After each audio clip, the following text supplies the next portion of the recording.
everyone, welcome to my channel and welcome to part 2 of my first impressions and limited set review of the new upcoming set of Magic the Gathering Edge of Eternities. So yesterday we finished with red and now it's time to start reviewing green cards and until the end of this set, of course. And as yesterday, I've opened a couple of Final Fantasy collector boosters. This will be an added bonus in the end of the stream, so hope you'll stay till then. And I'm going to drop green screen so you can see all the shiny cards as they are. Here, the last two boosters from my little display. But anyway, without any further ado, let's begin reviewing the cards. So just a quick disclaimer, I haven't read the spoiler before, so I'm seeing the cards for the very first time. I'm going to read them and then we're just going to discuss. That's the drill.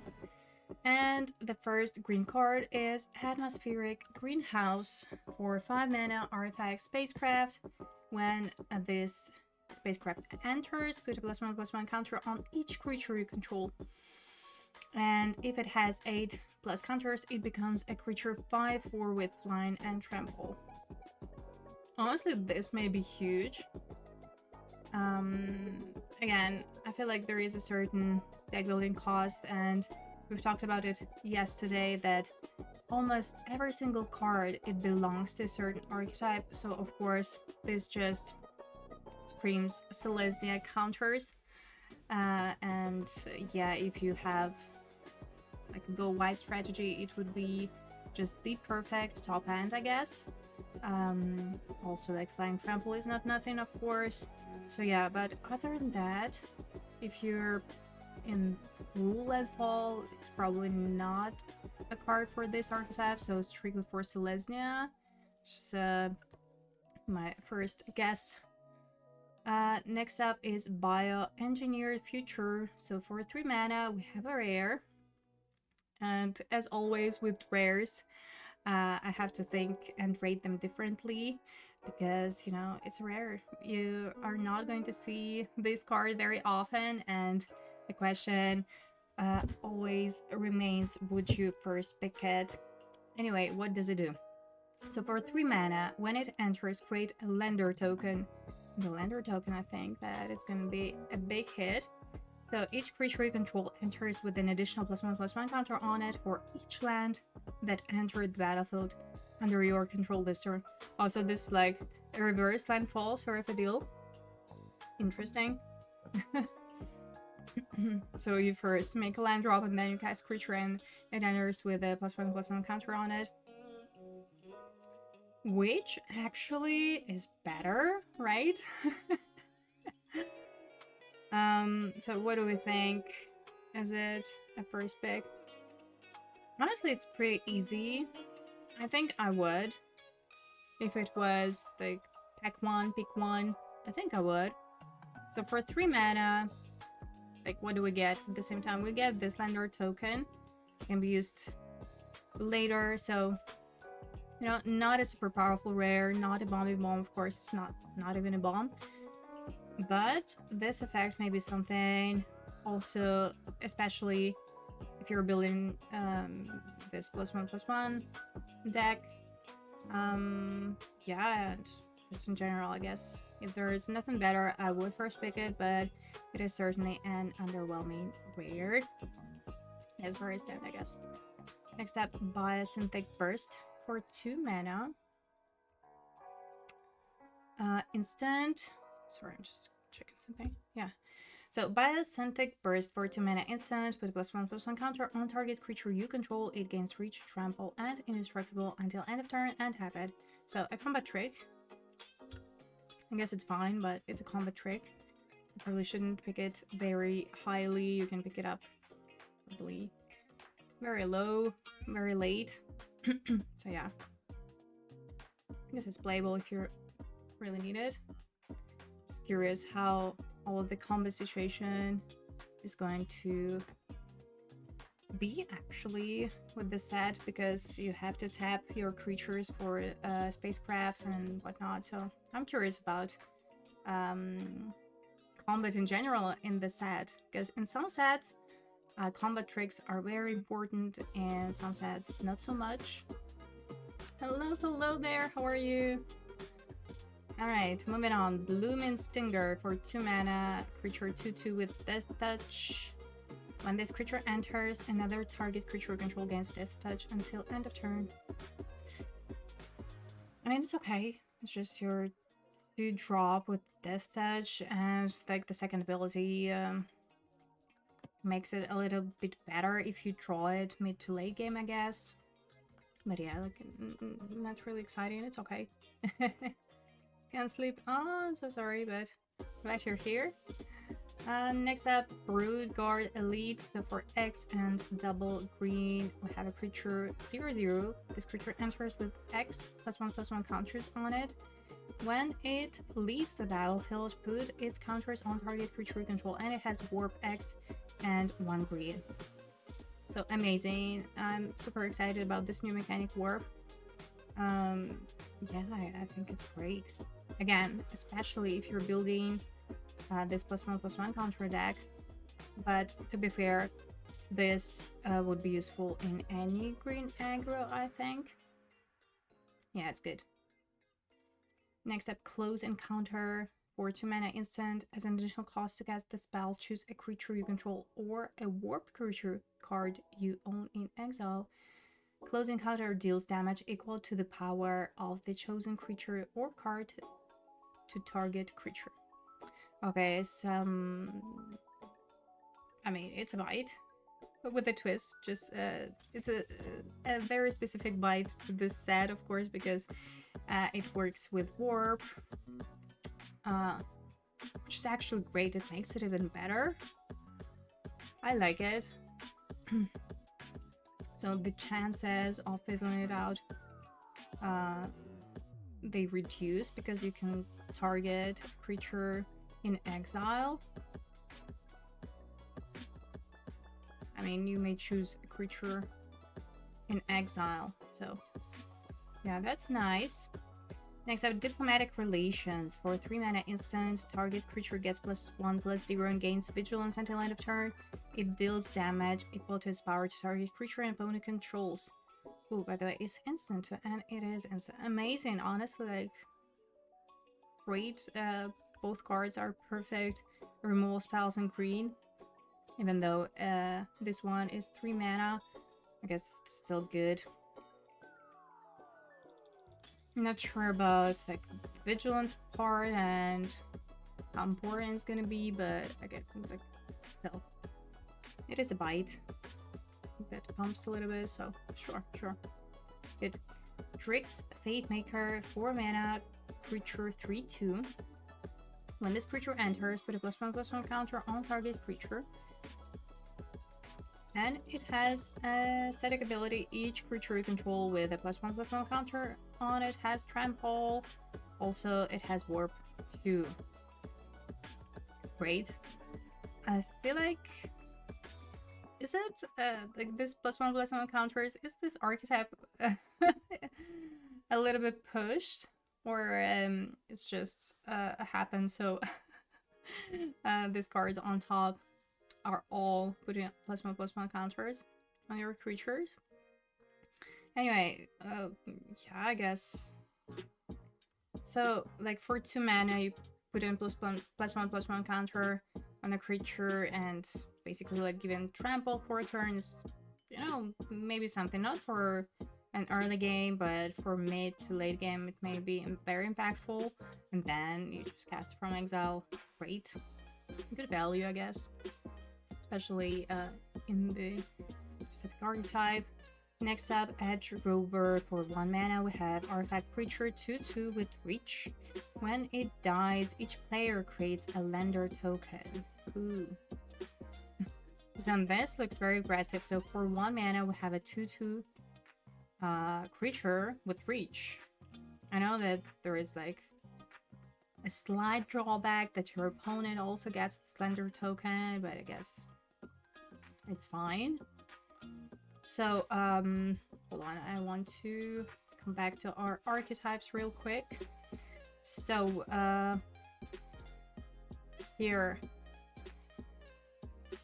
with green, we have landers and landfall, +1/+1 counters, ramp, and graveyard. So, what is going to be our aggro archetype in green? Probably Selesnya is going to be the most aggressive, then I guess landers and landfall, but from what I've seen in red, it looks like more of a mid-range kind of a deal, I don't know, and ramp is a ramp. I mean, graveyard is usually a grindy mid-range type of a deck. So, yeah, interesting. But, I mean, the fact that it gives Lander token, I guess it's gonna fit more in Cruel or Selesnya. Yeah, alright. Where were we?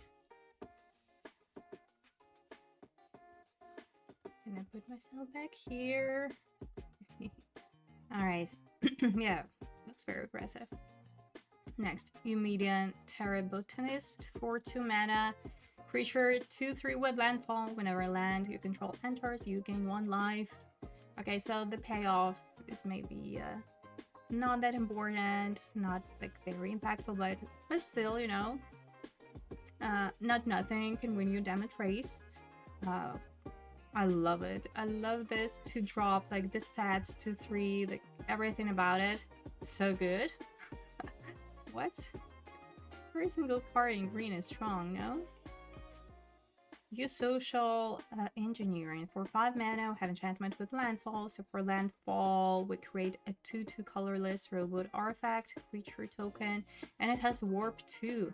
Ooh, I love that it has warp. Warp gives it flexibility for sure, because in Final Fantasy we had pretty much the same thing.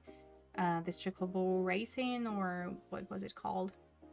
So, another 5 mana, was it enchantment or artifact? But I think you remember, same thing with landfall, you were creating this 2/2 chocobos. Here we're creating robot artifact creature tokens. Oh, I love it, honestly. So if we cast it first for the warp cost, then I guess this is going to be more realistically our 3-drop. No, of course, your 2-drop. But I mean, it's still, I guess it's fine. I guess it's fine. I'm not sure how great it is, though. How great it's going to be in this set. So, for example, in Final Fantasy, I was very excited about Landfall, but Cruel turned out to be one of the weakest archetypes, unfortunately. So, yeah, we shall see. We have to see how it all plays out in the end. Next up, and it's a mythic famished World Sire. So for Whoopin, 8 mana, 5 and 3 green, we have a creature Leviathan with worth 3, Devour Land 3. So what does it mean? As this creature enters, you may sacrifice any number of lands. It enters with 3 times that many +1/+1 counters on it. So when this creature enters, look at the top X cards of your library, where X is this creature's power. Put any number of land cards from among them onto the battlefield tapped, then shuffle. Listen, this looks like a bomb, but like 8 mana, so another deck building cost, which means that it's probably like you probably want to be in Simic or in Gruul, so you need to ramp out. But of course, if you cast it, the effect is insane. Unfortunately, it doesn't have trample though. Imagine why it doesn't have trample. But if you're in landfall deck, just imagine to trigger all of those landfall abilities. Amazing. Next up, Frenzied Ballast. It is a rare for 2 mana, double green, 3/2 creature. This spell can be countered. Trample Haste. Creature spells you control can be countered. Combat damage can be prevented. Okay, this looks like a constructed design. But if we're talking about limited, Like this mana cost is quite difficult, I would say. I mean, it's still good, it is still playable, of course. All of the abilities that creatures cannot be countered are not as relevant as they are in Constructed, but still, it's fine. You know, it's a bit of concern that you're not always be able to cast on your turn to end if you're an aggro deck. And like, imagine you, I don't know, would you first pick it though? If there is something better, even like premium removal in the pack, I probably would still pick removal over this one. But if you happen to have it in your deck, I would assume you want to be somewhere leaning towards aggro, of course. But yeah, better in Construct than Limited. Next up, Fungal Colossus for 7 mana, 5/5 creature. This spell costs X less to cast, where X is the number of differently named lands you control. Okay, we have to see about the lands, the planets, new land type. Maybe in Simic. We shall see. So this, like, we're putting this on hold. But yeah, like, all in all, kind of underwhelming. If you're able to cast for cheap somehow, sure, but for 7 mana, no, thank you. Galactic Wayfarer for 3 mana. Oh, this is just so good. So 3 mana, 3/3, but it enters with a lender token, and yeah, great. Honestly, it's common and just pure value, especially for those landfall decks for Gruul and maybe for Simic. Lender token, not only you're able to trigger landfall triggers, of course, the abilities, but also it is a sort of your stabilization, which is amazing if you want to splash something. So great through and through. And next up, Gene Pollinator for 1 mana, artifact creature, 1/2, and for tap, you tap an untapped permanent you control and add 1 mana of any color.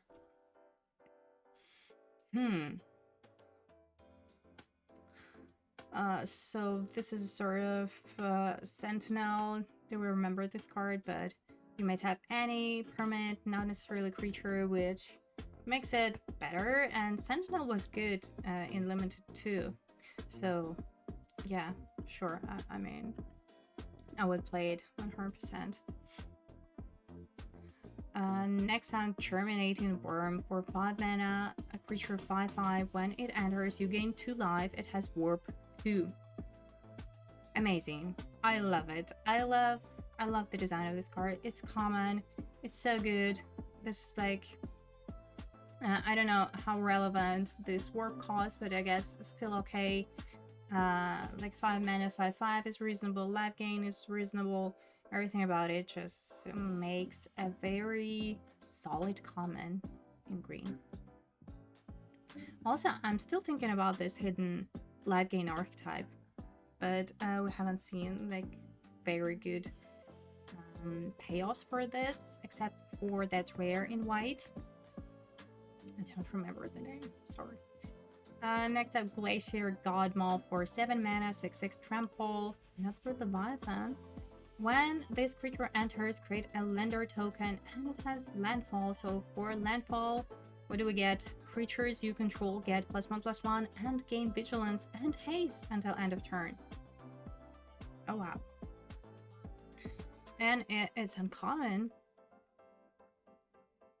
I mean, to be fair, like this worrying the fact that it enters with a lender token and it has a landfall ability makes so much sense for these mana costs. So again, shout outs to game designers, very smart. And yeah, I guess if you're in Simic or in Cruel, you would want to pick it up as your top hand, as your finisher, because like this is like a perfect payoff for your rampant strategy. It's great. Next up, Harmonious Grove Strider for 5 mana. creature with stars. So this creature's power and toughness are each equal to the number of lands you control, and it has ward 2. So the mana cost implies that it is a creature 5/5, but not necessarily, of course, if you're able to ramp out. I don't know, I guess it's like so kind of mid creature, no trample, no evasion, no abilities. So at the same time, if you, I don't know, like it depends on the type of ramping you have, I guess. If you have mana dorks, then it's gonna be smaller. If you have if you're able to ramp out differently, like if you're able to find a land and put it on the battlefield or something like that, then it gets bigger. So I guess it is situational. Maybe it is somewhere in the filler category. So you have to see for yourself. But it's not even a common though. Next up, Hemosymbic Might. For 1 green mana, we have a 1/1 creature. Whenever this creature becomes tapped, another target creature you control gets +X until end of turn, where X is this creature's power. So baseline is that when you attack, sort of pump another attacker, or you can use it to station your spacecraft.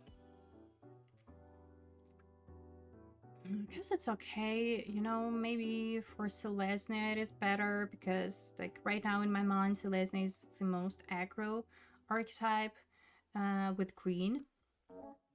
Yeah, I don't know. Kinda medium. Next up, Ice Cave Crasher. For 4 mana, we have a 4/4 creature with trample and landfall. So for landfall, this creature gets +1/+0 until end turn. Honestly, I love these creatures. Again, this is just such a solid base for any green deck. For 4 mana, you get a 4/4 Trampler, and also, like, for every land drop, it gets a little bit bigger, so more aggressive. Yeah, very good. Next up, Ice Sail Explorer, 4 mana. It's a rare. We have a creature 2/4. With you may play an additional land on each of your turns. You may play lands from your graveyard, and it has landfall. You mill a card. Amazing. Honestly, I would first pick it, build around it. I feel like it's pretty easy. And also, I'm actually curious if we are in this landfall archetype. Do we play 18 lands then? If we do have this guy. Sometimes I feel like it may make sense if you do have a lot of landfall triggers, and of course you need to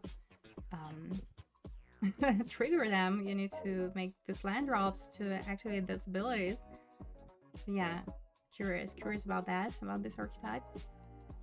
Next up, Intrepid Tenderfoot. For 2 mana, we have a creature 2/2 with an activated ability. For 3, put a +1/+1 counter on this creature. Activate only the sorcerer. Oh, so no threat of activation, unfortunately. But at the same time, you know, you cast on your turn 2. If you do not, if you have nothing to do on your turn 3, just activate it and attack for 3, which is okay. Now it's an okay to drop, I would say. Like, it would be much better if you could activate it on instant speed, but yeah, it is what it is. And next up, Lorwell Scoutlander. For 3 mana, we have a spacecraft. When it enters, you may sacrifice a land or lander. If you do, search your library for up to 2 basic land cards, put them on the battlefield, tap, then shuffle.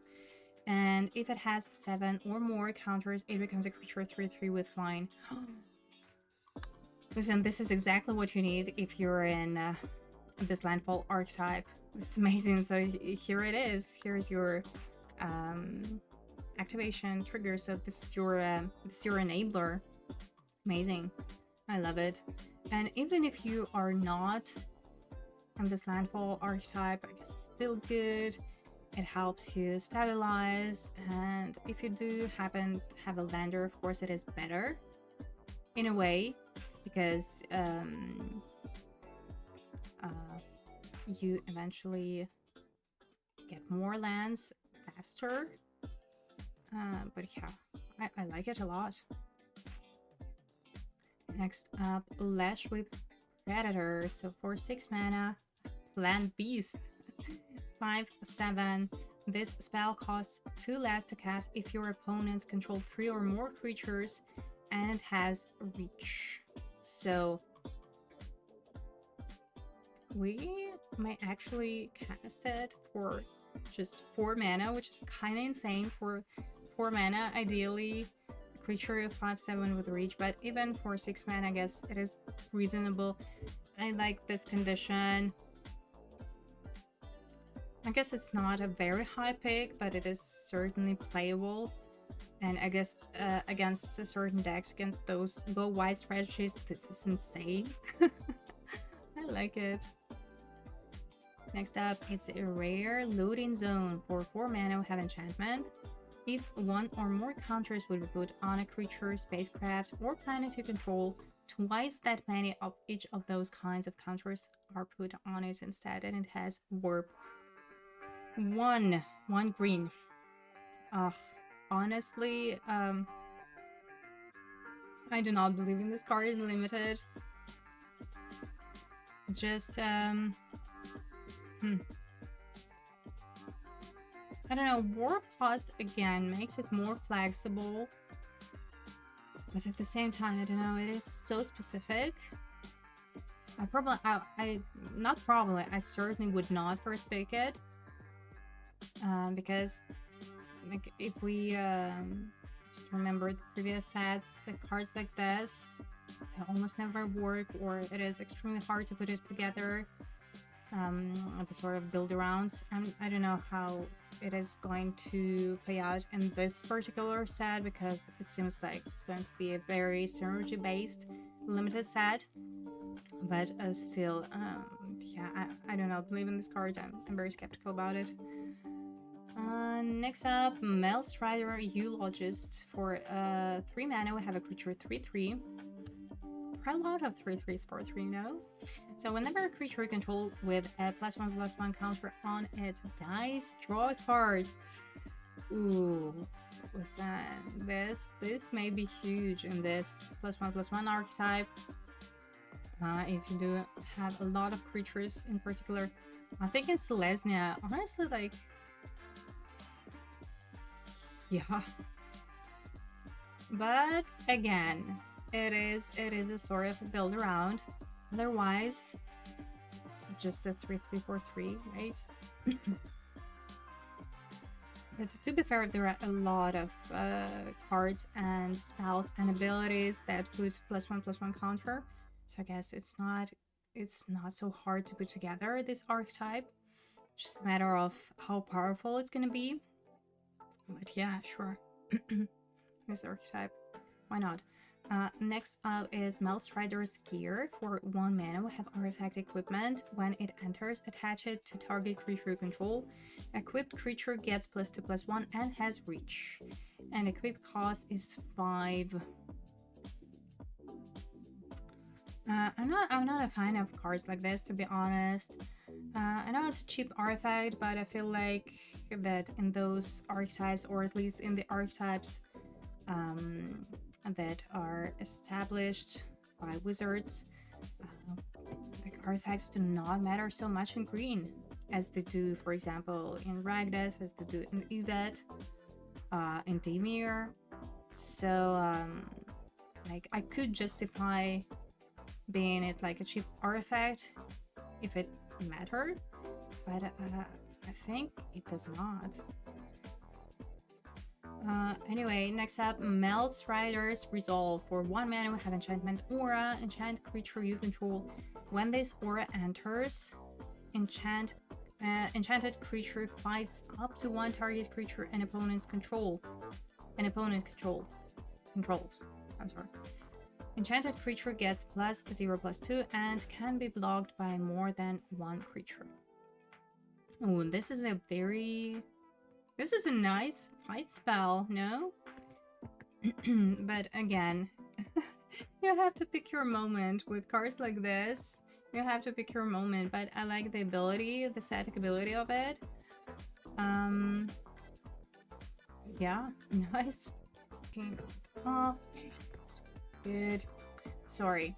Yeah, this fight spell. I like it. And next up is Might Form Harmonizer. It is a rare for 4 mana. Have a creature 4/4. Already sounds promising. What does it do? It has Warp 3, and for landfall, we double the power of target creature we control until end of turn. Again, it is a solid rare, not a bomb, but I would first pick it. From what I've seen, green seems quite deep. Sure. I mean, it's not nothing, this landfall effect, warp cost. Not sure how relevant it is, but I guess if you do not have anything else to do on your turn 3, or I don't know, because on turn 4 you may cast it, or like you cast it for warp on turn 4, make land drop, double another creature's power, have a nice attack, and then like this most likely your turn 5.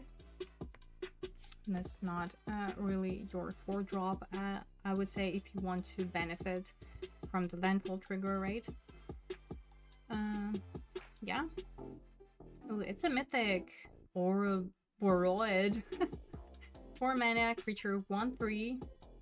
At the beginning of combat on your turn, put X +1/+1 counters on each creature you control, where X is this creature's power. No, this is... What is this?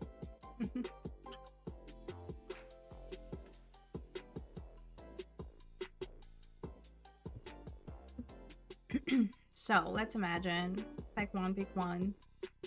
Do we pick it? It is like a definite build around, so we want to be most likely in Selesnya, somewhere in Go White strategy. Like, yeah, if you can pump it somehow, then sure, but other than that, it is kind of underwhelming. I don't know, I don't know how I feel about it, to be fair. Just how impactful it is straight away when you cast it. Even putting a +1/+1 counter is not bad, I get it. But you have to have a significant force state, or I don't know, at least 2 creatures, then would make a difference. On each creature you control though, so it puts a counter on itself and then it just sort of snowballs, so maybe it is better than I think, but I guess it is quite specific, so there is this deck building cost, as I like to call it. Pull through the Weft. 5 mana sorcery. Return up to 2 target non-land permanent cards from your graveyard to your hand. Then return up to 2 target land cards from your graveyard to the battlefield tapped. So this may be something if you need to trigger landfall, or I don't know, if you're maybe in Golgari, you want to recharge. But to be fair, like sorcery speed and 5 mana, I don't really like it. Next up, Sami's Curiosity. For 1 mana sorcery, you gain 2 life, create a lender token. Again, what's up with that life gain? Where are the payoffs? So a lot of enablers, where are the payoffs? I don't know. In Azorius, for example, Azorius is all about double spelling. So cantrips, they totally make sense in this archetype, and like this, you know, I guess if you really need it, otherwise probably not. Seed Sheep Agrarian. For 4 mana, we have a 3/3 creature. When this creature becomes tapped, create a lander token, and for landfall, we put a +1/+1 counter on it. Pretty neat.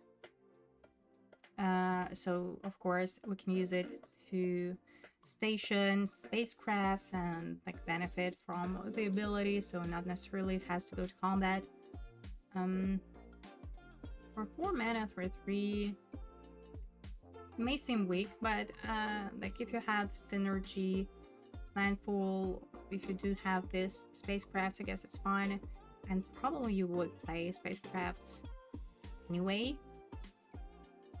Just a matter of how many spacecrafts are you going to need, and it's going to depend on your archetype. But yeah, okay. It's like not great, not terrible, has potential. Somewhere there. Seed Sheep Impact for 2 mana instant, destroy target artifact or enchantment. If its mana value was 2 or less, create a lander token. Is it are we going to main deck cards like this, or is it straight up sideboard card? This is like TBD. Sort of a deal, but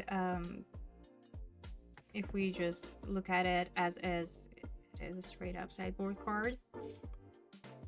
Next up, Shattered Wings for 3 mana sorcery, destroy target artifact, enchantment, or creature with blind and survive 1. Again, same thing. Sometimes, you know, again, it depends on the set. It is totally fine to main deck cards like this, but yeah, we have to play. We have to play to figure it out.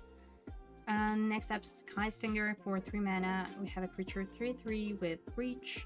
Whenever this creature blocks a creature with flying, this creature gets +5/+0 until end of turn. So this blocks like any flyer easily. But I don't know. It's like just first look, looks like a filler, right? And next up, Sledge Class Seed Sheep for 3 mana. It's a rare. And it does not have any ETB ability, so for 7+ counters, it becomes a creature 4/5 with flying. And whenever this spacecraft attacks, you may put a creature card from your hand onto the battlefield. This may not be so relevant, to be fair, but like I like the stats, like 4/5 flying. It's not a 3 mana flyer though, so you need to activate it. You need to put those counters. You need to station hers. I don't know. I have mixed feelings about this spacecraft. I probably don't understand it correctly at full, so I'm still not sure if you can tap one creature or you can tap like multiple creatures to station it. I think that the idea behind is that you can tap multiple creatures. Otherwise, like the amount of counters just doesn't make sense. Or I don't know, maybe it was intentionally made so the games would be longer. Just imagine how many turns it would take you to station it with one creature, and all of the impacts of that on combat. I'm confused. Honestly, I'm confused with the spacecrafts. I don't really know how to rate them, really. So I'm so much looking forward to the early access streamer event. It's going to start tonight in European time, but I'm going live tomorrow, starting at around 11 a.m. Central European time. So hope you would join me then, and we'll figure it out together. I'm going to play limited, I'm going to play drafts, of course, and yeah, I guess we shall see then about those spacecrafts. So yeah, I don't know, so far, like, I don't know, like, and imagine my first draft, I don't know if I would first pick it, so maybe I'm totally wrong. Next up, Tapestry Warden, 4 mana, artifact creature, 3/4 vigilance. Each creature you control with toughness greater than its power assigns combat damage equal to its toughness rather than its power. Alright. And each creature you control with toughness greater than its power stations permanents using its toughness rather than its power. Okay. Who remembers Doran? But yeah, it's better than this in a sense that it is still a creature 3/4. I guess it's okay, right? Not super exciting, but okay. Next up, Terra Symbiosis for 3 mana, rare enchantment. Whenever you put 1 or more +1/+1 counters on a creature you control, you may draw that many cards. Do this only once each turn. Oh. Would you first pick it? Would you first pick it and just build around it? Again, I'm not a big fan of cards like this, but honestly, the effect here is incredible. So maybe with this particular card, I would try to build around it. Because again, we've seen a lot of cards, a lot of spells and abilities that put +1/+1 counters on your creatures. Unfortunately, it works only once each turn. Oh, why though? Why? For 3 mana, this was not necessarily, in my opinion. Just every time you put +1/+1 counter, that would make more sense to me, considering the mana cost of it. So, I don't know, like, first thoughts, like, if I'm gonna see it as my first pack tomorrow, I'm going to pick it and try to build around it. But to be fair, I'm still skeptical about it. I'm not a fan of cards like this. Next up, Thawbringer for 3 mana creature 4/2. When it enters or dies, surveil 1. So it is like an expensive Thespian. Thespian was better because it was a 2-drop. You would trade it away, you don't care, you get your value with Surveil.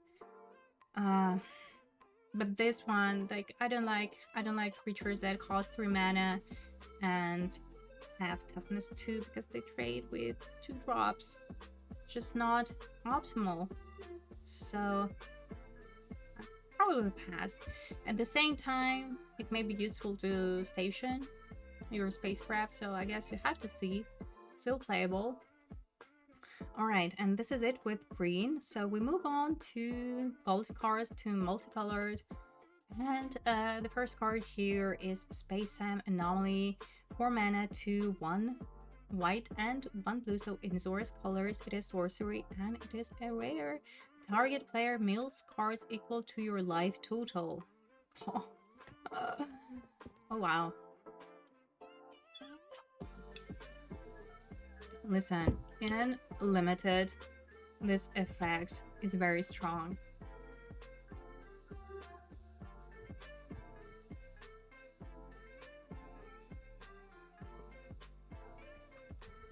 So, Azorius, yesterday I could not really put my finger on where does it stand. Is it more of a tempo archetype? Is it more of an aggro archetype? And this just, I don't know. No, it is, again, it is a strong effect and limited, like crazy. I'm just not sure about this archetype. Next up. Alright, so here it is. So we were talking yesterday about sign posts and comments, and I was like a little bit confused because here in the Edge of Eternities pre-release guide, it was not mentioned. It was like, where's our Azorius sign post and comment? And I guess here it is. Station Monitor for 2 mana in Azorius colors, 2/2. Whenever you cast your second spell each turn, create a 1/1 colorless drone artifact creature token with flying. And this token can block only creatures with flying. Okay, so this defines this archetype much better. And I guess to answer my question, Azorius is a tempo archetype now. But you have to, yeah, you have to be able to trigger that. You have to double spell each turn. And if you do, then crazy. Crazy good. Next up, yeah, here it is. Here's our Dimir Sign Post in common. Alphariel Dreaming Eclipse for 3 mana in Dimir colors, 2/3. When it enters, draw 2 cards, then discard 2 cards unless you discard an artifact card. During your turn, it has Death Touch. So, yeah, fits the archetype pretty well. And yeah, in these colors, you would want to have a lot of artifacts. You just have a lot of payoffs. If you have that specific high artifact count in your deck, yeah, sure. Unfortunately, like, it is the ETB ability. If it was like when it enters and attacks, it probably would be much better, but okay. Ooh, next up is our Dimir Rare Singularity Rupture for 5 mana, 3, 1 blue and 2 black. We have sorcery in a rare slot. Destroy all creatures, then any number of target players each mill have their library rounded down. Nice. I mean, again, would you first pick it? I would. I probably would. And also, like, this 1 blue does not necessarily mean that you have to be in Dimir. Like, maybe, like, Golgari with a splash. Just a thought. So, yeah, you have to be in black, though, but this blue means that you may be able to splash it. But, I mean, I think it's an easy first pick, and then you just have to stay flexible, have to navigate better. So, like, my advice would be, if you're picking a multicolored card as your first pick, just stay open. Yeah. Next up is our Ragdas Signpost in common Interceptor Mechan for 4 mana in Ragdas colors, a creature 2/2 with flying. When it enters, return target artifact or creature card from your graveyard to your hand. And it has Void. So, how to trigger Void. At the beginning of your end step, if a non-land permanent left the battlefield this turn, or a spell was warped this turn, this is, like, very important, put a +1/+1 counter on this creature. So, Void and Warp, this two mechanics, they are interconnected. They work so well together. And Ragdas is called Void. So in Ragnas, again, like, of course, based on the ability, you would want to have a lot of artifacts. So it is another archetype where artifact count matters. So you want to have a lot of artifacts. But from what we saw in black and red, it's not a problem. There are a lot of artifacts. There are a lot of expandable artifacts. So it's quite good. This particular creature, though, I'm not sure, but it's okay. It's okay. I guess it speaks for the archetype. And our rare in Ragnas colors, Mutinous Massacre for, oh my god, 7 mana, 3, 2 black, and 2 red sorcery. So this is not splashable. You have to be in these 2 colors exactly. Choose odd or even. Destroy each creature with mana value of the chosen quality. Then gain control of all creatures until end of turn. Untap them. They gain haste until end of turn. Oh wow. Well, this may be very well your finisher, of course, but 7 mana is concerning. Next up, Biotech Specialist. So we move on to Rule. It is a rare. 2 mana, 1 red, 1 green. Creature 1/3. When it enters, create a lender token. Whenever you sacrifice an artifact, this creature deals 2 damage to target opponent. Okay, so I was saying I don't know how relevant artifacts in green, but I guess if you haven't had this guy, then yeah. But mostly, of course, it is based on the lander token synergy. No, it's fine. The question is it your first pick? Would you first pick it? Like all in all, it is fine. It is a solid rare. It's not a bomb. That's the only problem I would say.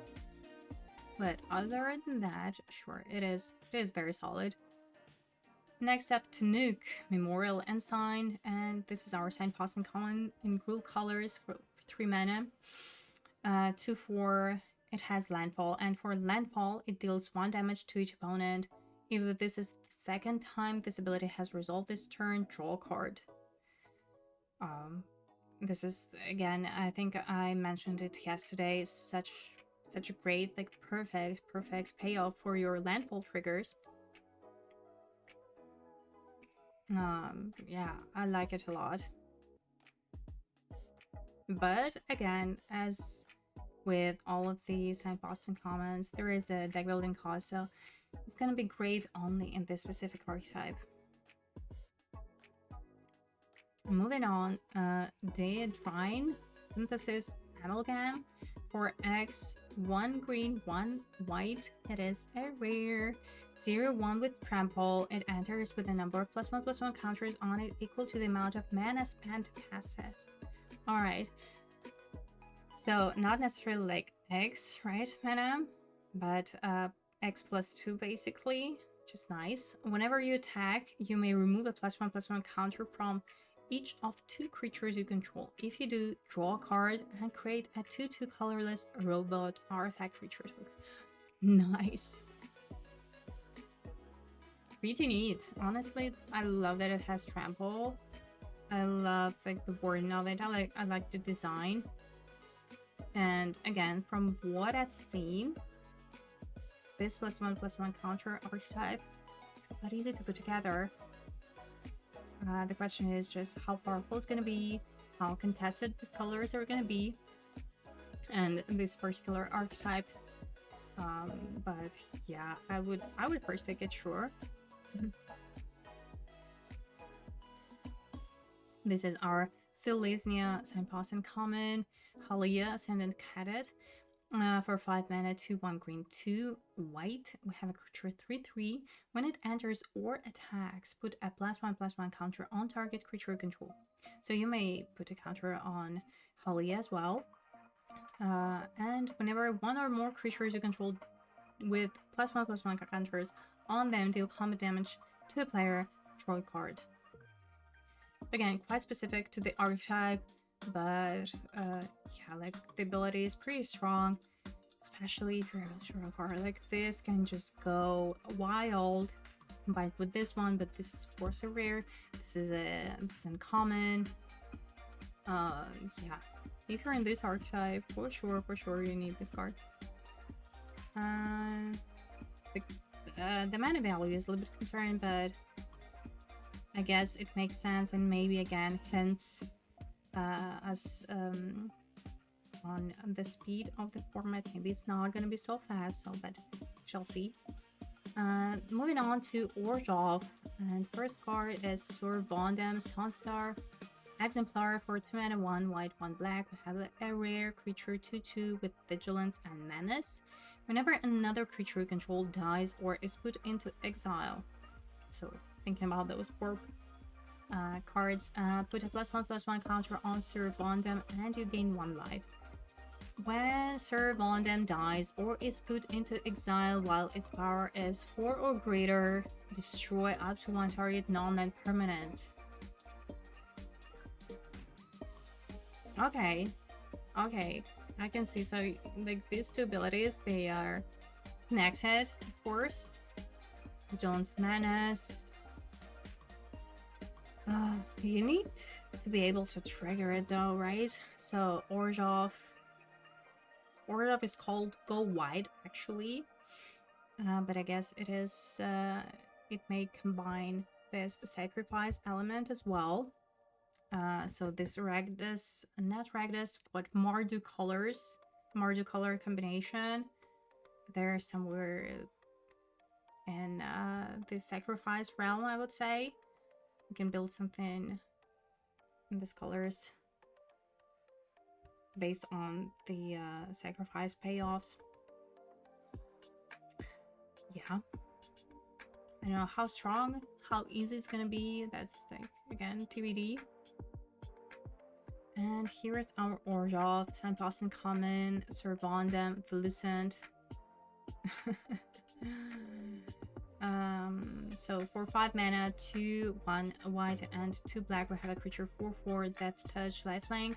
When it enters or attacks, other creatures you control get +1/+0 and gain Death Touch until end of turn. So this ability makes more sense for the definition of the archetype, which is go white again. And yeah, I mean, sure, it provides with a good attack when it enters, and then also useful, I would say. I mean, this touch left link 4/4, so when it attacks, fortunately, other creatures, it bumps on the other creatures, not itself. For 5 mana, it may seem underwhelming, but again, it's gonna depend on the speed of the format. I mean, it's fine. Moving on to Izzet, and this is our Izzet, Signpost in common, Menon, Author's Exile. For 3 mana, we have a creature 1/3 with flying. Whenever an artifact you control enters, put a +1/+1 counter on target creature. So Izzet is defined as an artifact aggro, and yeah, like it totally justifies that name, of course. Again, there are quite a lot of cheap artifacts in blue and red, so yeah, it can totally work. You can put a counter even on itself, which is great, or you can pump another creature. I like it. Next up is Pinnacle Emissary. It is a rare for 3 mana, 1 blue, 1 red, 3/3. Whenever you cast an artifact spell, create a 1/1 colorless drone artifact creature token with flying, and this token can block only creatures with flying. And it has warp, a hybrid mana, blue or red. Amazing, very nice. Also, this ability, when it says whenever an artifact you control enters, I call it artifact fall. So if we have something like this, or I don't know, if we first pick it, then we pick up Memnon. It is amazing. It is an artifact on its own. This is not, but it creates artifact creatures whenever you cast an artifact spell. So warp just gives flexibility. I like it, honestly.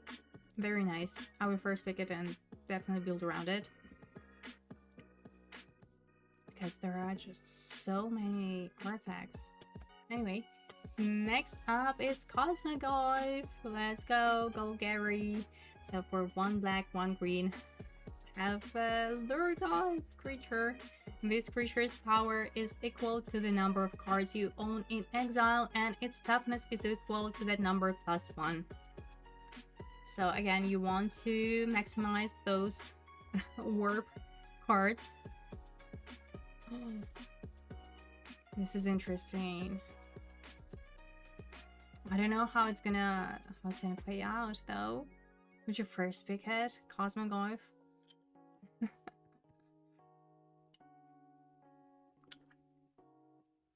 Also, this flavor text is priceless.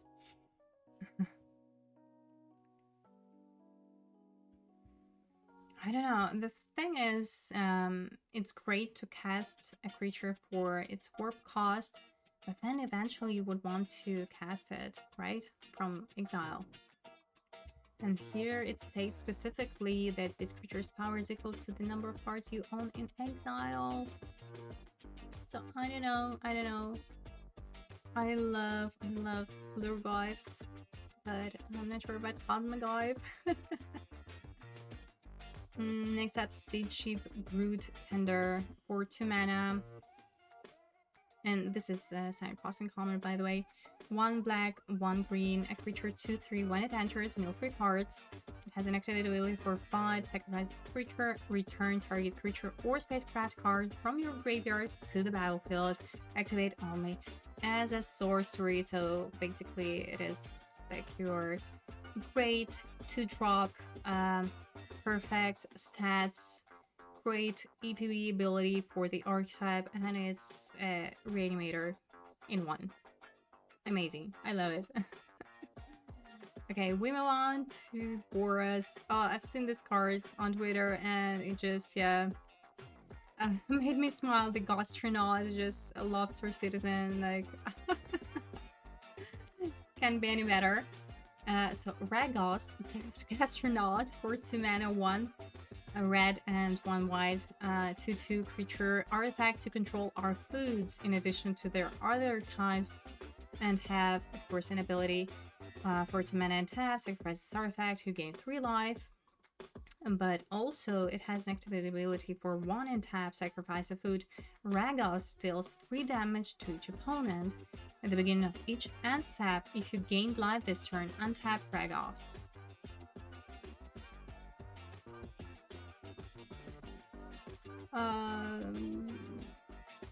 It's a fun card. No, it's a fun card. The question remains, would you first pick it? So Boros is defined as space stations. So you have to have this synergy on space stations, but the artifacts as well. I don't know. Like, I just love the art. I just love everything about this card. I don't know how great, how good it is actually going to be in limited, but this is such a fun card. I'm not sure about first picking it, but I love everything about it. Next up is Sami, Ship's Engineer. It is our Boros, signed passing common for 4 mana. We have a creature 2/4. At the beginning of your end tap, if you control 2 or more tapped creatures, create a tap 2/2 colorless robot artifact creature token. So here comes our artifact synergy, our stationing synergy. Yeah, but again, about the spacecrafts, I'm kind of confused. I have to play to just really figure it out. So yeah, curious to see how it works in action. Ooh, next up, Sami, Wildcat Captain, and it's a mythic for 6 mana for 1 red, 1 white, 4/4 double strike vigilance. Spells you cast have affinity for artifacts. Let's go. Problem is that Sami costs 6 mana and it doesn't have affinity.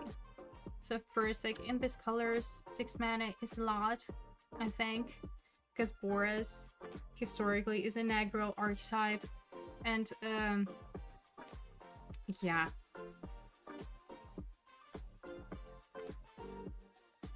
Why doesn't have affinity itself though? And it's a mythic. Why?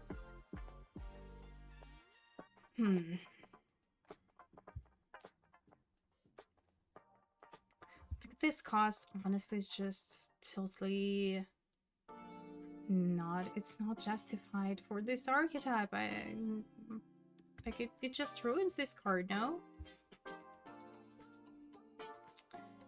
Anyway, next up is Biomechan Engineer for 2 mana in Simic colors. Oh, and it is our Simic signed pass and common 2/2. When it enters, create a lender token, and it has an activity ability for 8 mana. Draw 2 cards and create a 2/2 colorless robot artifact creature token. Nice. Great. I like it. Yeah, very useful little guy. Yes, this ETB is going to be very important in the set. Like, any creature that creates a lender token is good, especially in green, because green historically has access to all of the mana stabilization, mana rampant, and whatnot. So, yeah. And next up, Genie Morph Imago. For 2 mana, 1 green, 1 blue. It's a rare. We have a creature 1/3 with flying and landfall.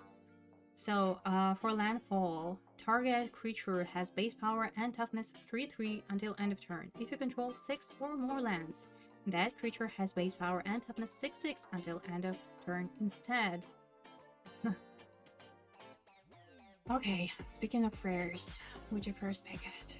Would you first pick it? So as a creature, if we didn't look at the rarity, it is great. I mean, pretty defensive, but at the same time, like the longer the game, the better it gets. It has evasion, so I guess if you're able to cast in your turn 2, it's okay. But then, if you I don't know, draw it in your mid to late game, it's even better, I guess. But it's rare though. A little bit underwhelming for rare, but okay. Altogether, a good card. Ooh, next up, Infinite Guideline Station. So for Woburg, all of the 5 colors, 1 white, 1 blue, 1 black, 1 red, and 1 green. We have a legendary artifact spacecraft. When it enters, create a tapped 2/2 colorless robot artifact creature token for each multicolored permanent you control.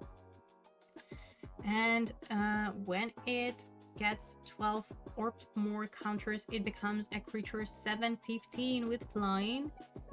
And whenever it attacks, draw a card for each multicolored permanent you control.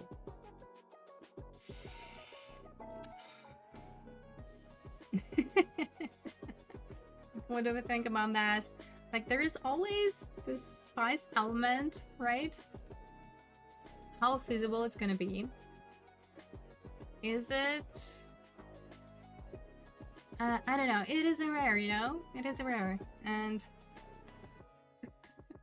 I kind of I like this sort of hidden multicolored 4 or 5 colored archetypes within a set. It is a pretty cool payoff for all of the trouble, of course, but we have to see what kind of lands there are. And yeah, like, again, would you first pick it? Would you be so brave to try and go there? At the same time, you know, it's okay to first pick it and then just, you know, you stay open. You don't have to play it. There is nothing better. But yeah, would be pretty cool to build a multicolored soup around it. I like decks like this. Alright, so now we move on to Colorless. Oh, Eldrazi, what? Eldrazi are there. First card is Anti-Causal Vestige. So for 6 mana, we have creature Eldrazi. It's a rare 7/5.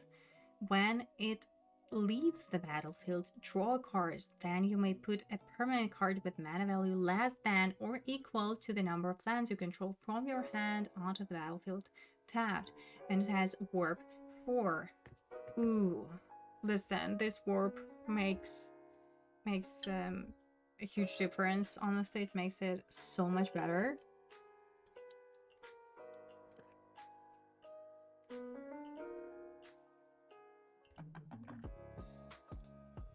I'm not sure about like this ability that you can put a permanent with mana value, like how good it's gonna be. I don't really believe in it, but most importantly that you draw a card, and that what makes it great. Also, it is colorless, so I guess it's an easy first pick in any deck. Ooh, Tezzeret, Cruel Captain. He's back. He's freaking back. For 3 mana, we have a Planeswalker Tezzeret with 4 loyalty counters. Initially, it has a static ability. Whenever an artifact you control enters, put a loyalty counter on Tezzeret.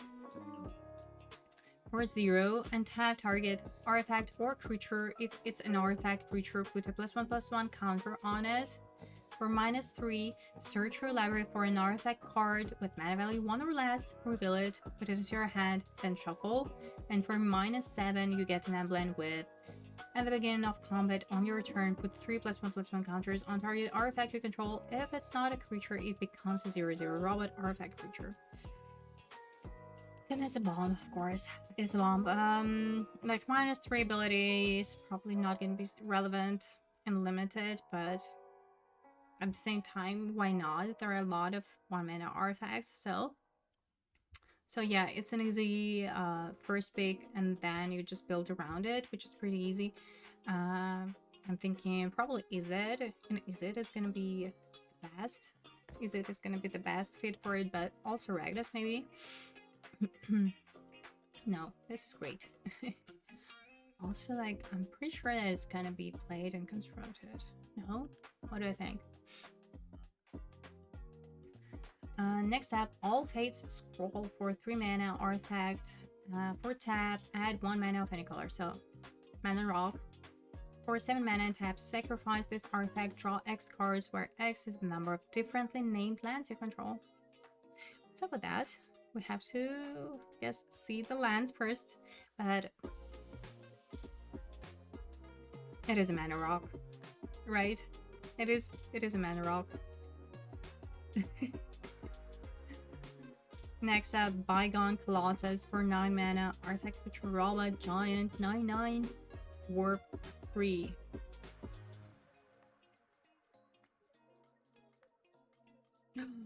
You probably would want to have something for stationing, right? Am I right? So you could just station pretty much anything and make it online. Any spacecraft. But other than that, 9 mana is just too much. Yeah, but for those purposes, this is pretty neat. Also artifact, so you may trigger this artifact wall and whatnot. Yeah. Honestly, more look at this card and think about like Boris, for example. Boris cares about artifacts and about spacecraft, so why not? Just probably do not think that you will be able to cast it. But warp, yeah, sure, very useful. Oh, Vita94, hello. Thank you so much for your raid. How are you? And thank you for your follow, that's very nice. Hello, raiders. Welcome everyone. So, my name is Maria. I usually stream on Magic Arena, on Magic Online, anything competitive. But the new set of Magic the Gathering is coming out, Edge of Eternities, and I do what I usually do before the new set comes out. I do my first impressions and limited set review, and this is part 2. So if you want to watch part 1, it is on my YouTube channel, which is at Mr. and Mrs. Spike, and also I'm going to upload this VOD, of course, over there as well tonight. So thank you so much. Everyone, welcome. We're pretty much finishing it off, so as you can see now, I'm reviewing Colorless, I'm reviewing artifacts, and thing is with those limited set reviews of mine is that I do not look at spoiler at all, so I give you my true and honest first impression. So I read a card, I see it for the first time, and then we just discuss it. That's like the gist of it. So, Chrome Companion for 2 mana, we have artifact creature Doug 2/1. Whenever this creature becomes tapped, you gain 1 life. For 2 mana and tap, put target card from a graveyard on the bottom of its owner's library. So this looks like a filler, straight up, but you know, sometimes like this ability, maybe you want to sideboard it if you're playing sort of grindy deck that interacts with graveyard, if you do have a lot of self-mail, so this sort of allows you to not deck out. Also, it may be useful in Boros. It is an artifact. You may tap it to station your spacecrafts, you gain life, so and just as a creature as your 2-drop, sure. And also look at this dog, like it's a cute little dog. It's unfortunate what happened to it, but it is alive. Next up, Dauntless Scrap Bot for 3 mana. We have artifact creature robot 3/1. When it enters, exile each opponent's graveyard, create a lender token. Ooh. Again, because of the exiling effect, I feel like it is more of a sideboard card than main deck, but it's an artifact. Probably if you need to feel that artifact count, you could play it. It still creates a lender token, so you know, you may consider it as your mana stabilization. It may be useful for artifact fall, as I call it. So it's an artifact. It also counts with an artifact, so it may be useful. It just depends on your deck, on your archetype. Ooh, it's a mythic. Dawnsire's Sunstar Dreadnought for 5 mana. We have legendary artifacts, spacecraft.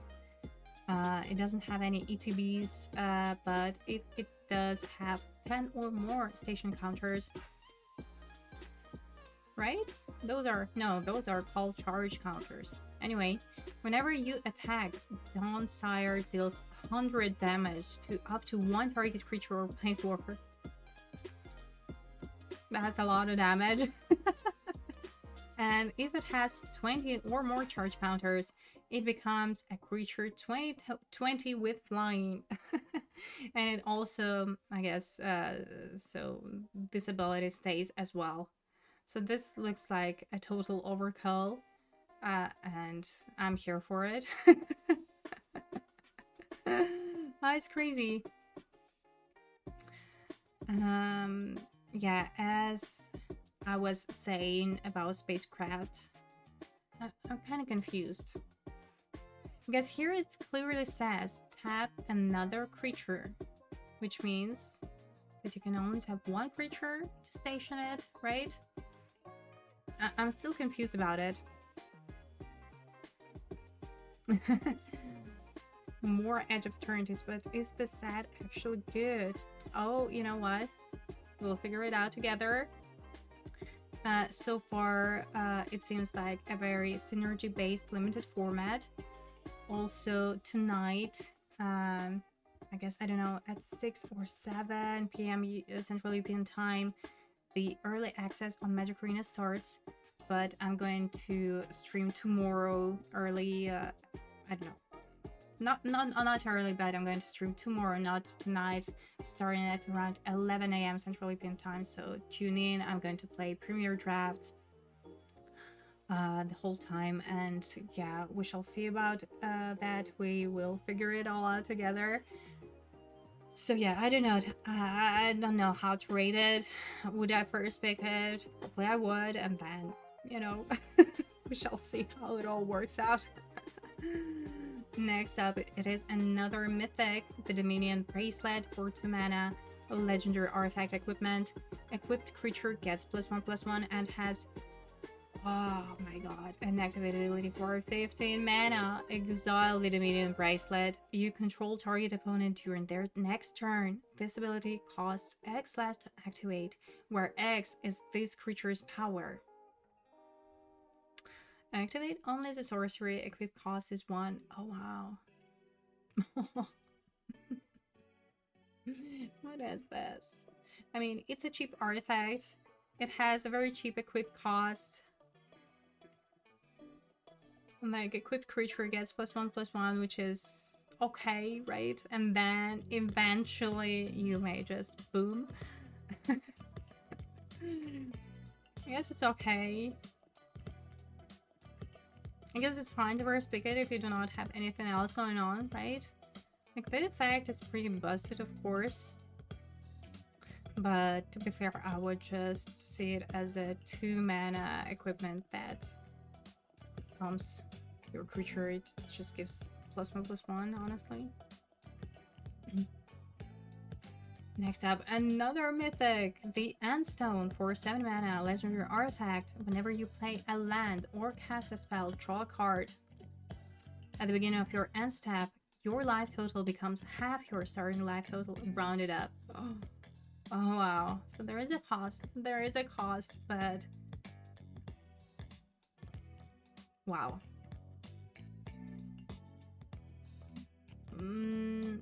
Like, I guess it depends on how early you can cast it if you're in this ramp archetype. I'm not sure. I'm not sure. Next up, more rares come in. The Eternity Elevator for 5 mana. 5 mana we have Spacecraft. For tap, you add 3 colorless mana, which is already not bad, right? This is our ramping out Spacecraft for 5 mana. And if it has 20 or more counters, charge counters on it, for tap, you add X mana of any one color, where X is the number of charge counters on the Eternity Elevator. Okay, so it does not become a creature. And like for limited, this is probably not relevant. And for limited, like 5 mana, add 3 mana. Also, probably not good enough. Being into rare, like, probably not. Probably pass for limited. Next up, Extinguisher Battleship, 8 mana, rare, Spacecraft. When it enters, destroy target non-creature permanent. Then the Spacecraft deals 4 damage to each creature. And if it has 5 or more counters, it becomes a creature 10/10 flying trample. Wow. Honestly, 5 plus is not a lot. The effect is crazy. Honestly, I would definitely first pick it and then try to build a ramp or something. It's either Cruel or Simic. Simic is called a ramp archetype in this set. Yeah. 8 mana is a lot, so you need to have this ramping support for sure. Next up, Nutrient Block for 1 mana, artifact food. Indestructible. But of course, as with any food, you can sacrifice it and you gain 3 life for 2 and tap. When this artifact is put into a graveyard from the battlefield, draw a card. Alright, so here you have it. This is like a very cheap artifact, expandable artifact, you draw a card, so perfect for those sacrifice archetypes. And yeah, like artifact, I think mostly for Ragdas probably, but to be fair, yeah, if you need to fulfill this artifact count, or again if you have the sacrifice energy, then why not? Sure, perfect, good. Next up is Pinnacle Killship for 7 mana, we have artifact Spacecraft. When it enters, it deals 10 damage to up to 1 target creature. And if it has 7 or more counters, it becomes a creature 7/7 with flying.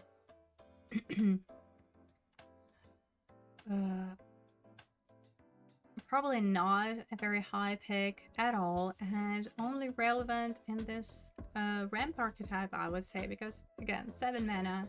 7 mana is a lot of mana. Next up, Survey Mechan, 4 mana. We have artifact creature robot 1/3 with flying and hexproof. As an activate ability for 10 and sacrifice this creature, it deals 3 damage to any target. Target player draws 3 cards and gains 3 life. This ability costs X less to activate, where X is the number of differently named lands you control. I'm curious to see all of the lands in this set. Okay. But as is, I mean, it doesn't look very playable. Like, come on, 4 mana, 1/3, right? Next up, Thaumaton Torpedo for 1 mana artifact. It has an active ability. Activated ability for 6 mana and tap. Sacrifice this artifact, destroy target non-permanent. This ability costs 3 less to activate if you attacked with the spacecraft this turn. Okay. We've seen like this bombs and this type of cards before. This has a little twist, so you may actually activate it for cheaper, which is nice, but usually it's more of a filler, really, or if you really need it. Maybe like in this set, it would be slightly better because of the artifact synergy, but yeah, like I would only play it if I don't have enough removal, honestly. Jice 11, oh sorry, no, 001. Thank you so much for your follow.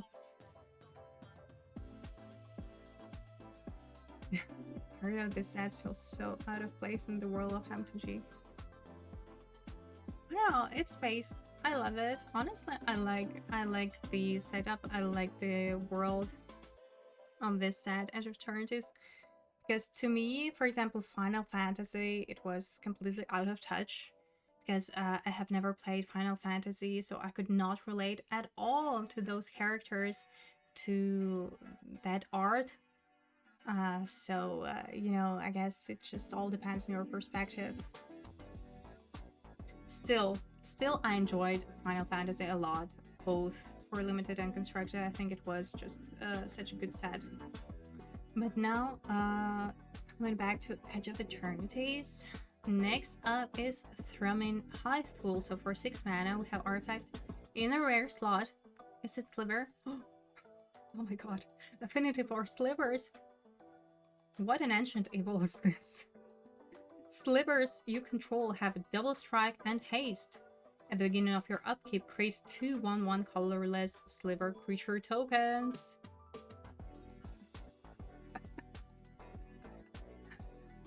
What? What? Also, like, Affinity for Slivers.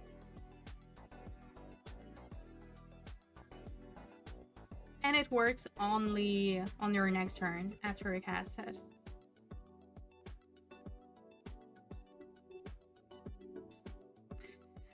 I'm not first picking it, but if I happen to be in a ramp archetype and I get past this, I guess maybe, but probably not. I don't know.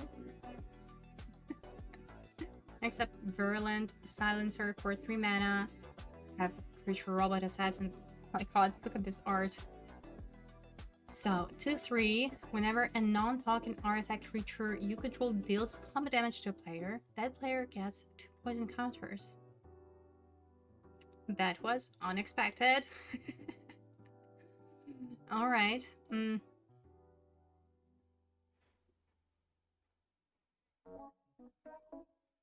This looks weird, but for some reason I'm thinking that it could work in this heavily artifact archetype. If you do have a lot of artifact creatures, but yeah, like probably not. Next up, Wormwall Sweeper for 2 mana. We have Spacecraft. When it enters, Surveil 2. And if it has 4 more counters, it becomes a creature 2/2 flying. To be fair, I quite like it. You know, it's a cheap artifact. ETB is okay. Not super aggressive, but I guess it's fine. It may be useful in Dimir, probably. Maybe okay in Boris, I guess. Just depends on your synergy. And yeah. 4 is not a lot. Alright, and now we move on to the lands finally. And here is our first planet. Adagia. Oh, I'm sorry. I don't know how to pronounce it. Windswept Bastion. It's a mythic. This land enters tapped. Add 1 white mana. So it's tapped. It adds 1 white. but if it has 12 or more charge counters, it has this activate ability for 4 mana and tap, create a token that's a copy of target artifact or enchantment you control, except it's legendary. Activate only as a sorcery. Pretty cool, but from the limited perspective, you open a pack and this is your mythic, like rare mythic. This is a little bit underwhelming, right? But all in all, of course, it's good. Breeding pool. Oh, I'm so excited about the Shocklands. The fact that they're printing Shocklands, this is very exciting. Very, very cool. And I love the art on this, honestly. I love the space theme, honestly. So good. Like, personally, it speaks to me. Next up, comment Preach. This land enters tapped. When this land enters, sacrifice it unless you tap and untap permanent you control. And for tap, you add 1 mana of any color. So we've seen lands like this before. If you really need it, of course, go ahead and take it. It's your mana civilization, but if not, no. And it's not a planet. I'm just thinking, is it gonna matter? Like the planet, we haven't really seen any specific wording about planets, right? At least I cannot remember any of those. Just something that you need to have different name, different lands with different names or something like that. I don't remember the exact wording. Anyway, next up is Evendo Awaken Haven, another mythic land planet. Enters tapped, gives you green mana, and for 12 or more counters, you may activate it. For 1 green and tap, you add 1 green for each creature you control. So, I'm thinking these lands, of course, they are more suitable and they are probably specifically designed for constructed. Focus Shrine, great, amazing. Now it is our red mana land, Caveron Memorial World, another land planet, another mythic. Enters tap, gives you red, and if it has 12 counters for 2 mana and tap, sacrifice a land. Not necessarily this one, you see. Create well, you wouldn't want to sacrifice it anyways. Create a 2/2 colorless robot artifact creature token, then creatures you control get +1/+0 and gain haste until end of turn. Oh wow. Like this effect is probably the most impactful for limited so far. Next up, Sacred Foundry, Secluded Starforge. It's a land in a rare slot. For tap, it gives you 1 colorless. For 2 and tap X untapped artifacts you control. Target creature gets +X/+0 until end of turn. Activate only as a sorcery. And for 5 mana and tap, create a 2/2 colorless robot artifact creature token. So pretty neat utility land, honestly. Just being it a rare, again, kind of underwhelming, but depending on a deck, I would play a land like this for sure. Next up, Stomping Ground. Oh my god, I don't know, look at this art. I love it. And here it is. Here is another land of the cycle, Susur Secundi Void Altar. I apologize if I mispronounced it. So, mythic land planet, enters tapped, adds 1 black, and if it has 12 or more counters, for 2 mana and tap, you may pay 2 life, sacrifice a creature, draw cards equal to the sacrificed creature's power. It's okay. It'll be useful. Uthros Titanic, God 4, like another land planet in a mythic slot, enters tapped, gives you 1 blue, and for 12 and +1 counters, for 1 blue mana and tap, you add 1 blue mana for each artifact you control. Probably not as exciting for limited. Watery Grave. And these are, what? Those are special guests, no? We're coming to special guests. So Ancient Tomb. Just look at this art. It's absolutely beautiful. Blast Zone. Nexus. Amazing. Those are special guests, right? No. Special guests. No. This is like... what was it called in Streets Heaven? Something archive. Anyway, I'm just going through them all, scrolling. Those are all lands. So you see, like, the land theme is going to be pretty huge, actually. So yeah, wow. Like, honestly, this is kind of crazy to be able to play them in a game of limited. All right. And this art is so beautiful. So should we just take a quick look of special guests? Deafening Silence. All right. This art is pretty cool too. All right, from both stars. Nexus of Fate. Those are special guests, right? I think so. Paradox Haze. So you see, like, when we talk about a limited, I think it's kind of important to like take special guests and all of this extra cards into consideration as well, because sometimes they actually make or break form. So sometimes they unexpectedly impact the format more than you would expect. But I'm not going to read them. I just want to quickly like have a look, just go through them, and afterwards I'm going to 2 packs of Final Fantasy. Yeah, I know. I think it was like meant to be like this. It's pretty cool. I like it, even though like play-wise it is confusing. Because I want my cards to be easily read, you know. I want like, this is confusing. Haggis of the Moon. Oh, let's go.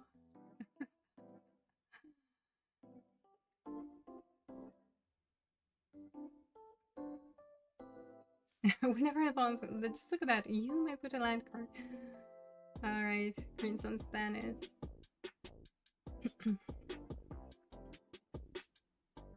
Sliver Overlord. Warping Whale.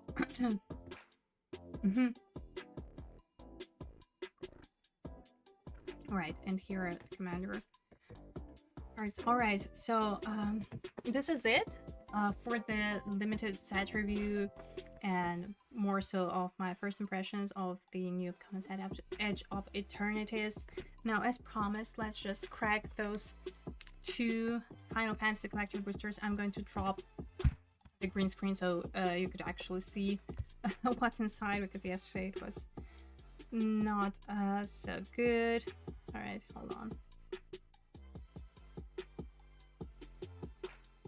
Alright. Here I am. And here's the green screen behind me. So, alright.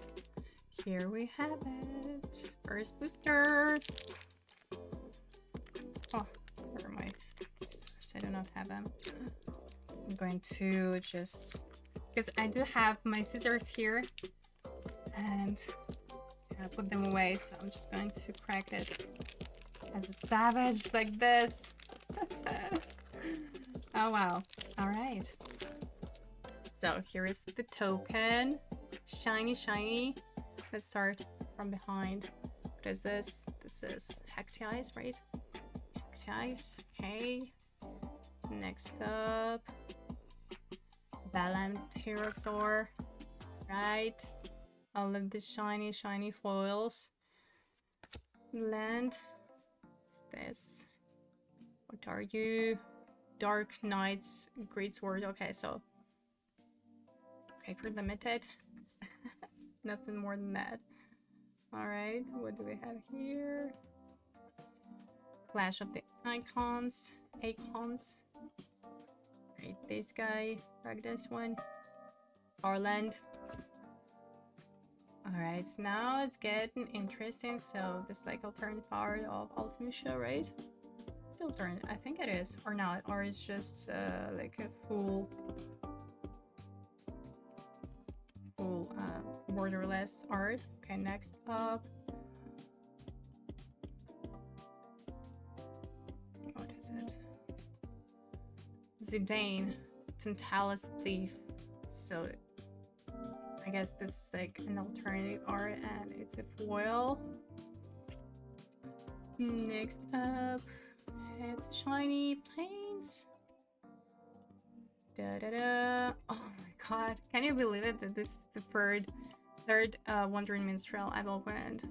Like we've opened with Elder and this display. Fucking useless. Okay, better be good. Who are you? What is this? Scenes, Pirate's Punishment. Okay, so alternative art. Okay, now what is this? Please, come on, packs. What is this? Can you see it? Conformer Shuriken. Okay, so this is a commander card. Is it good? Is it good? Tell me. I have no idea. We're getting closer. What is this? Who are you? Shiny green card. Summon Maga Sisters. Damn. What is this? 2 more cards. What is this? The Imperial City of Arcadis. Wall of Almonds. Wall of Almonds. And the last one. Who are you? Who are you? So this Memories Returning. Kind of underwhelming, no? But the last pack, the last collector booster of Final Fantasy that I have here, better be good. Oh, those pulls are so discouraging.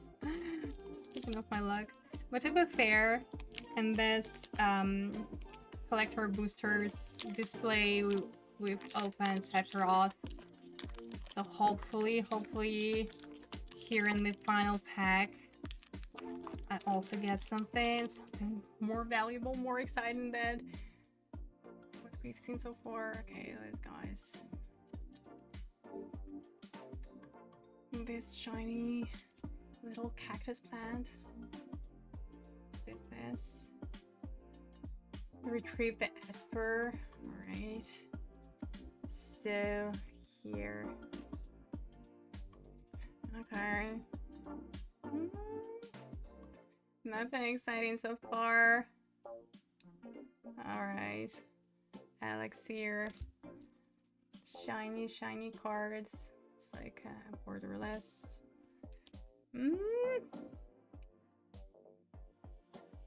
Or use Secret Rendezvous. It is a commander card. It's uncommon. Shiny Swamp. Ooh, we have a land. Okay, not exciting, but it is something.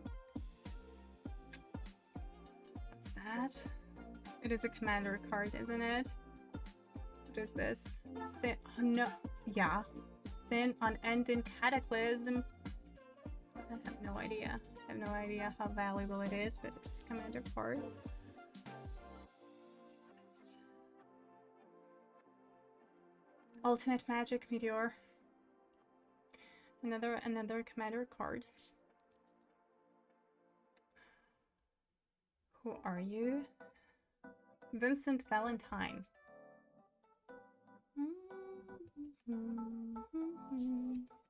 I've opened it yesterday, actually. So we do have 2 more left. 2 cards left. What is this? Fatal Push. Alright, Fatal Push. And the last card. Dun, dun, dun, dun. Oh, it's a search foil. Listen, at least it's a search foil. Look at that.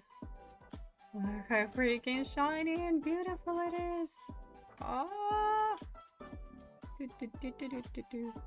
What's that? Zypher Almazi, like. Oh, if it was like a playable rare, it would be so much better. But still, I mean, oh, look at that. Work. Search foil work. Alright. This is it. This is it for today. Hope it was fun for you. So, again, just a quick info about the upcoming streamer event / early access on Magic Arena.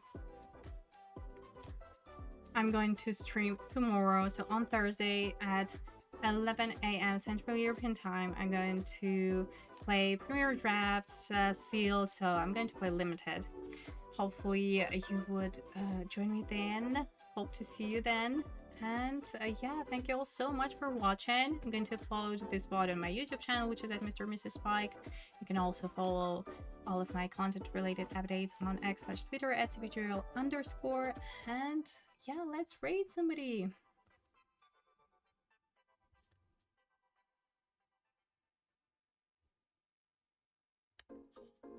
Let's go to the exile.